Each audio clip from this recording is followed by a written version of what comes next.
لحد النهاردة لسه صوتها بيرن في ودني. الهمس اللي كان طالع من بيت العرايس الخشب اللي أهلي جابوهولي من سوق الجمعة. يومها كنا في يوم دافي ولقينا بيت عرايس من خشب طوله يجي متر، معمول بدقة مش طبيعية، أبواب صغيرة ومفصلات بتتفتح وتقفل بجد.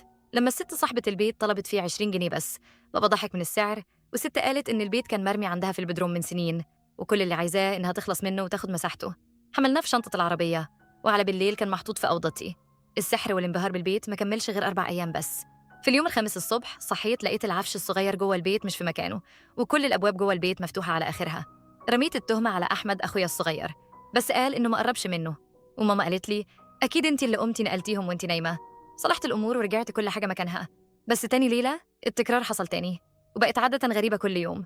أقفل كل البوابات الصغيرة قبل ما أنام، أصحى الصبح وألاقي واحد منهم مفتوح، وبعدها بدأ الهمس. في الأول كان صوت خفيف، افتكرت ماما بتناديني، بس لما ركزت فيه كان صوت ست كبيرة، الصوت جاي من بيت العرايس.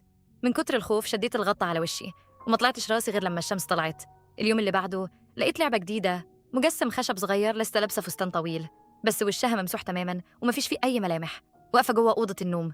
عمري ما شفت البتاعة دي قبل كده، وخفت منها، فقمت شايلاها وحطاها في درج الكراكيب في المطبخ. بس بالليل الصوت رجع، والمرة دي كان أوضح، وكانت بتقول شلتيني فين؟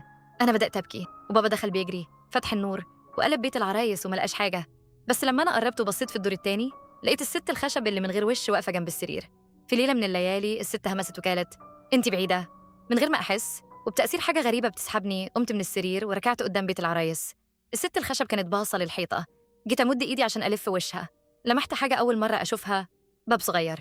فتحته وأنا فاكرة إني هلاقي الخشب المقفول وراه، بس لقيت جوه الفتحة دي ضلمة كان ملوش نهاية. قربت وشي أكتر، ومن قلب الضلمة دي طلع صوت حد بيصرخ أهو انتي هنا أهو. أنا صرخت صرخة جابت بابا وماما بيجروا.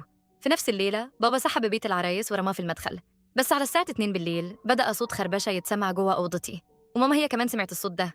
الصبح بدري بابا شال البيت ورماه في الزبالة بعيد، ومن بعد ما اختفى حياتنا رجعت طبيعية. السنين عدت وأنا بالتدريج نسيت الموضوع لحد ما بقيت 23 سنة.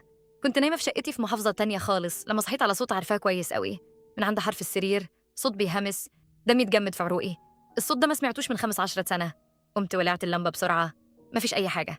الموضوع ما كانش بيحصل كل ليلة، بس على مدار السنين كان بيطاردني في شقق مختلفة، دايماً بالليل، ودايماً بنفس الجمل اللي كانت بتقولها وأنا طفلة.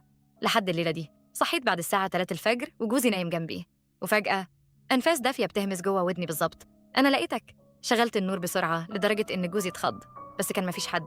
بصيت في الأوضة كلها ما كانش في حد. قررت أنام وأطفي اللمبة، ولما بصيت في السقف شفتها